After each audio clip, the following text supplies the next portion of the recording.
नमस्कार साथियों, आपके अपने YouTube channel Aryan all exam notes में मैं राम नरेश मिश्र आप सभी का स्वागत करता हूं। दोस्तों, आज मैं आप सभी के लिए हिंदी से जुड़े 30 महत्वपूर्ण प्रश्न लेकर उपस्थित हूं, जो सभी प्रकार की परीक्षाओं के लिए बहुत महत्वपूर्ण हैं। तो आइए हम सब इन प्रश्नों को अच्छे से दोहरा लें। और यदि आपने अभी तक Aryan all exam notes channel को सब्सक्राइब नहीं किया है तो सब्सक्राइब कर लें, बेल आइकन की घंटी दबा दें, अपने दोस्तों में शेयर करें, लाइक करें। तो आपका ज़्यादा समय न गवाते हुए आइए वीडियो की शुरुआत करते हैं।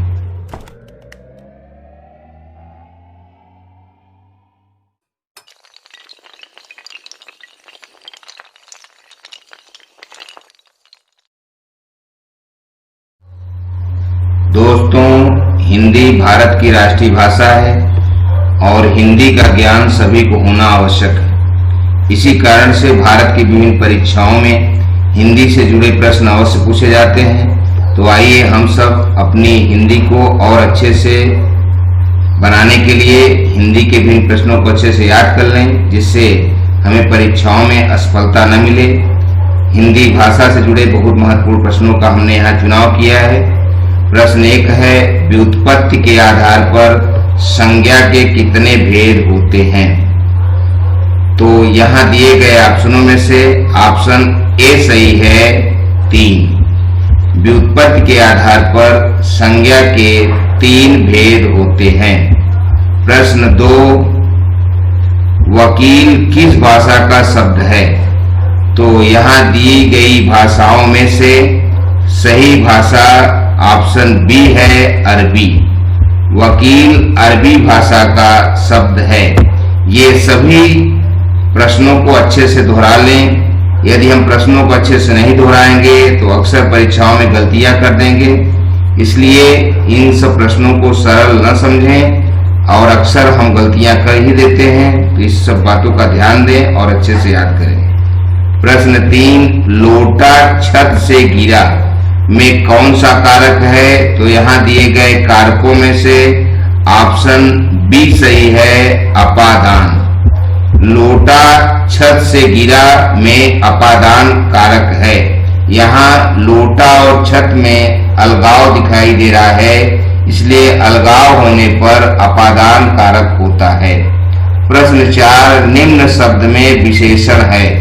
तो यहाँ 4 शब्द दिए गए हैं। इन चारों में से सही ऑप्शन ए है, सच्चा। निम्नलिखित शब्दों में से सच्चा विशेषण है। प्रश्न 5, इनमें से भूतकाल किस वाक्य में प्रयुक्त हुआ है? तो यहाँ दिए गए वाक्यों में से सही वाक्य ऑप्शन सी है, श्याम ने अभी खाना खाया है। भूतकाल के लिए प्रयुक्त यहाँ ऑप्शन सी हुआ है, श्याम ने अभी खाना खाया है। प्रश्न 6, अधिगम शब्द में कौन सा उपसर्ग है? तो यहाँ दिए गए ऑप्शनों में से ऑप्शन सी सही है, अधि। अधिगम शब्द में उपसर्ग अधि है। प्रश्न 7, निम्नलिखित में कौन सा शब्द इल प्रत्यय से नहीं बना है? तो यहाँ दिए गए ऑप्शनों में से ऑप्शन डी सही है, ज्ञासकीय। ज्ञासकीय इल प्रत्यय से नहीं बना है। शेष सभी जटिल, कुटिल, धूमिल इल प्रत्यय से बने हैं। प्रश्न 8, दिग्भ्रम का उदाहरण है। तो यहाँ दिए गए ऑप्शनों में ऑप्शन सी सही है, व्यंजन संधि का। दिग्भ्रम व्यंजन संधि का उदाहरण है। प्रश्न 9, विद्यालय शब्द में है। तो यहाँ दिया गया ऑप्शन ए सही है, स्वर संधि। विद्यालय में दीर्घ स्वर संधि है। प्रश्न 10, ऋण मुक्त समस्त पद का विग्रह है। तो यहाँ दिया गया ऑप्शन डी सही है, ऋण से मुक्त। ऋण से मुक्त, ऋण मुक्त समस्त पद का विग्रह ऋण से मुक्त ही होगा। प्रश्न 11, ईश्वर तुम्हें सफलता प्रदान करे। यह वाक्य है। तो यह कैसा वाक्य है? यहां दिया गया ऑप्शन सी सही है, इच्छावाचक। यह इच्छावाचक शब्द है, ईश्वर तुम्हें सफलता प्रदान करे।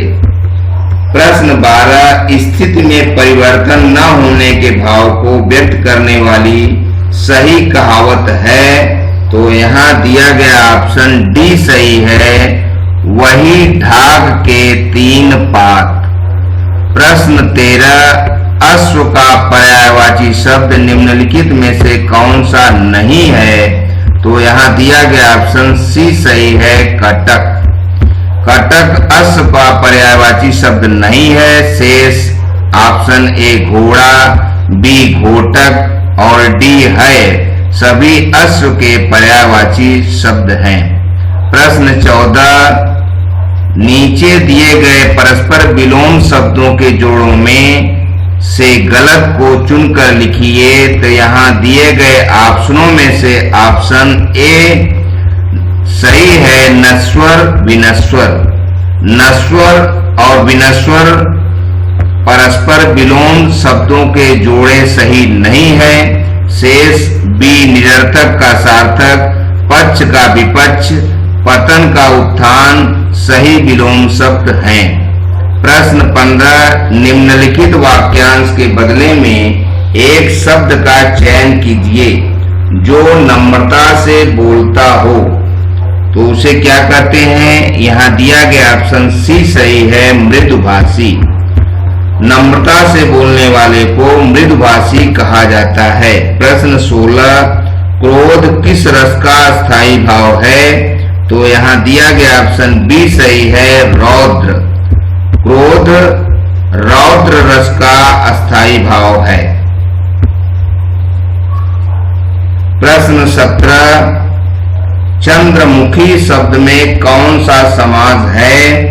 तो यहाँ दिया गया ऑप्शन डी सही है, बहुव्रीहि समास। चंद्रमा के मुख वाली को चंद्रमुखी कहा जाता है, अतः यहाँ बहुव्रीहि समास है।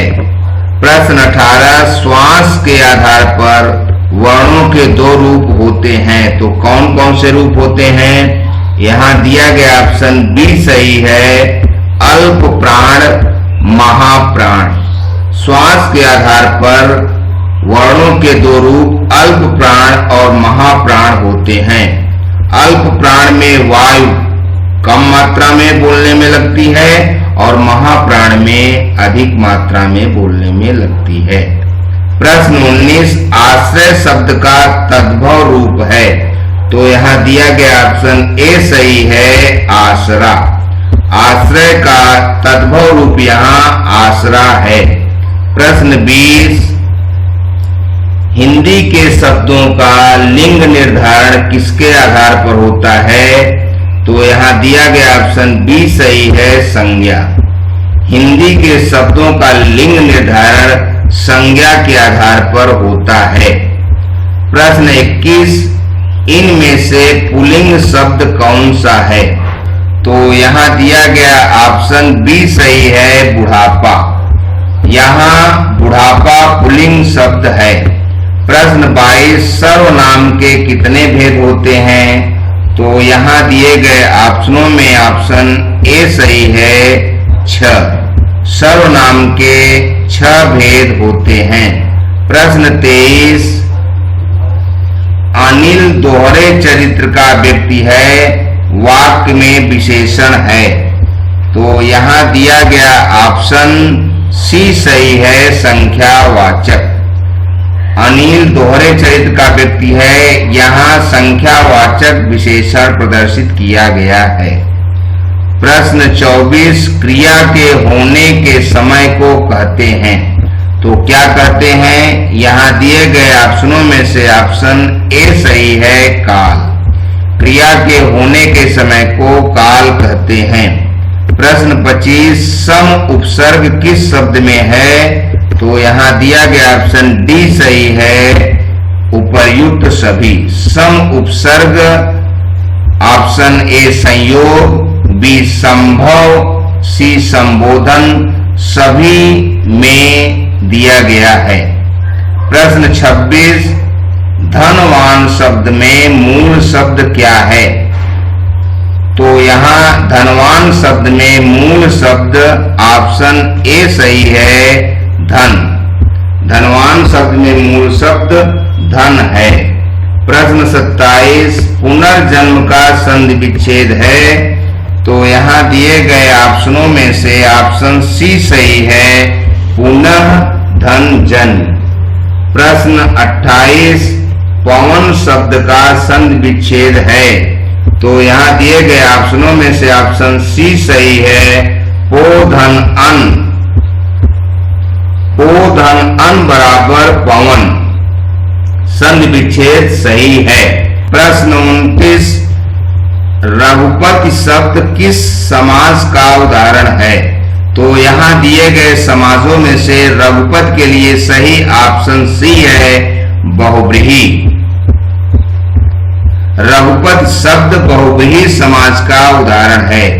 और इस वीडियो का अंतिम प्रश्न, प्रश्न नंबर 30, सरल या साधारण वाक्य किसे कहते हैं? तो यहाँ दिया गया ऑप्शन डी सही है, जिसमें एक उद्देश्य, एक विधेय और एक ही क्रिया हो, उसे सरल या साधारण वाक्य कहते हैं। तो दोस्तों, आपने पूरा वीडियो देखा। आज आप सभी के लिए हमने 2 प्रश्न भी दिए हैं। इन प्रश्नों के उत्तर हमें कमेंट बॉक्स में जरूर बताएं। और यदि आपने अभी तक चैनल को सब्सक्राइब नहीं किया है तो Aryan all exam notes channel को सब्सक्राइब कर लें, बेल आइकन की घंटी दबा दें, अपने दोस्तों में शेयर करें, लाइक करें और हमारा उत्साहवर्धन करते रहें, जिससे मैं आप सभी के लिए निःशुल्क विभिन्न परीक्षाओं के लिए वीडियो बनाता रहूं। और इसके अलावा दोस्तों, हमारा आर्यन मोटिवेशनल टॉक्स भी नाम से एक चैनल है, उसे भी आप सब्सक्राइब कर लें, बेल आइकन की घंटी दबा दें, अपने दोस्तों में शेयर करें, लाइक करें, जिससे आप सभी को अच्छी अच्छी कहानियां मिलती रहें और आपका मनोरंजन हो, आप अपने जीवन में आदर्श बने, अच्छे चरित्रवान बने। आज का पहला प्रश्न है, चंद्रमुखी शब्द में कौन समाज है? और प्रश्न 2, वकील किस भाषा का शब्द है? इन दोनों प्रश्नों के उत्तर इसी वीडियो में हैं। आप इन्हें अच्छे देख के हमें जरूर बताएं, जिससे यह पता चले कि आप अच्छे से मन लगा के अपनी तैयारी कर रहे हैं। शीघ्र ही मैं आप सभी के लिए एक नए वीडियो के साथ उपस्थित होऊंगा। शुक्रिया, थैंक यू, धन्यवाद।